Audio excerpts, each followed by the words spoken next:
第12章，离他远点。望着那满脸欣喜的英俊青年，薰儿纤细的柳眉微微皱了皱，也不理会他的叫喊，转身就走。薰儿小姐。瞧着薰儿转身，那名英俊青年苍白的脸上顿时急了，当下脚步加快几分，最后横身挡在了薰儿面前。被青年拦住，薰儿只得停下脚步，一双狭长的秋水眸子带着点点懒意的微眯着，淡淡的望着他，却是不言不语。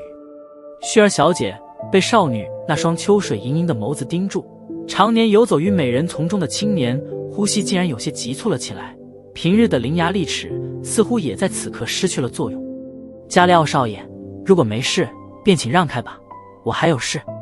望着脸色有些涨红的青年，薰儿终于是开口了，少女娇嫩软腻的嗓音让得对面的青年苍白脸庞上顿时涌上一股有些病态的红潮。